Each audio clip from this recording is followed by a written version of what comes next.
सुखद शादीशुदा जीवन और 2 बच्चों के साथ डेविड शेट्टी एक बेहतरीन जिंदगी जी रहे थे जिसकी उन्हें हमेशा से इच्छा थी। हमारे 2 बच्चे होने के बाद हम चारों नियमित रूप से चर्च जाते थे। हम नियमित रूप से चर्च के सभी कार्यक्रमों में शामिल होते थे। दिन में मैं काम करता था और शाम को हम एक परिवार के रूप में विभिन्न स्थानों पर प्रार्थना सभाओं में शामिल होते थे।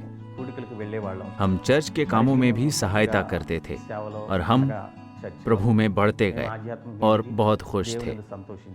डेविड की खुशी उस वक्त गम में बदल गई जब उनका 2 साल का बेटा बीमार पड़ गया। डॉक्टरों ने कुछ दवाएं लिखी और हम वास्तव में ये नहीं जानते थे कि बच्चों की देखभाल कैसे करें। हमने अपने बेटे को दवाई दी और वो उसके गले में फंस गई और वो मेरे हाथों मर गया। मुझे इस बात की जानकारी नहीं थी कि वो मर गया। तुरंत हम उसे पास के एक डॉक्टर के पास ले गए और डॉक्टर ने चेक किया और कहा कि बच्चे की मौत हो गई है।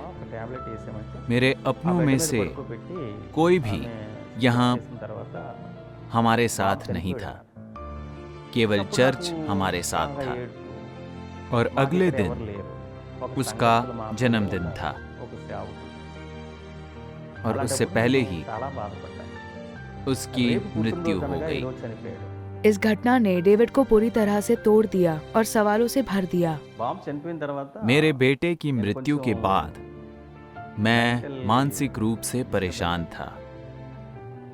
मुझे लगा अगर परमेश्वर है तो उन्होंने मेरे बेटे को मुझसे क्यों लिया। मैं विश्वास से जीता था। हम पाप करने से बहुत डरते थे।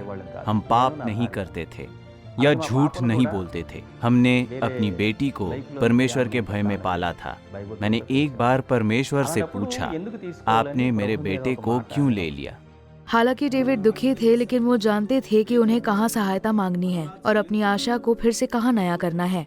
परमेश्वर का वचन कहता है, हे सब परिश्रम करने वालों और बोझ से दबे लोगों, मेरे पास आओ और मैं तुम्हें विश्राम दूंगा। इस वचन ने कई प्रकार से मुझे बहुत आराम व खुशी को दिया। परमेश्वर के पास जाने से हमें कोई परेशानी नहीं होगी। हमारे पास जो भी परेशानी है हम उसे याद नहीं रखेंगे।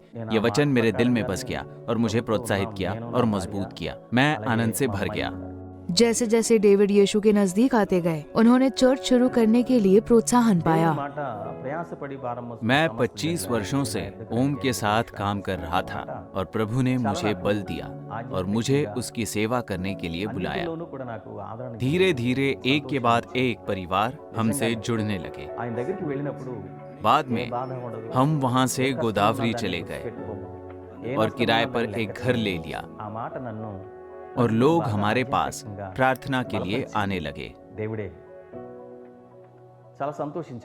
डेविड अपने दुखद अनुभव के जरिए दूसरों की मदद करते हैं कि वो भी अपने प्रियजनों के खोने के गम से उभर सके। जिस प्रकार मेरा बेटा मेरे हाथों मर गया, ये किसी के साथ भी हो सकता है। जिस तरह से मैंने परमेश्वर के वचन को पढ़कर और प्रार्थना करके इसका सामना किया, आप भी ऐसा ही कर सकते हैं। जब आप ऐसी परिस्थितियों का सामना करते हैं, परमेश्वर पर भरोसा करें और प्रार्थना करें। परमेश्वर के वचन को पढ़ें, उसके बारे में और जानें और विश्वास में जड़ें जमा लें और आपके पास वही साहस होगा जो मेरे पास है। जिस परमेश्वर ने मुझे बल दिया है वो आपको भी बल देंगे। वो आपकी अगुवाई करेंगे और आपका मार्गदर्शन करेंगे। परमेश्वर भला है, उस पर भरोसा करें, उस पर विश्वास करें। जिस प्रकार परमेश्वर ने हमें आशीष दी है वो आपको भी आशीष देंगे। डेविड आज यीशु के प्रति धन्यवादी हैं कि यीशु ने उनके कठिन क्षणों में उनका साथ दिया, उनके जीवन को आनंद से भर दिया।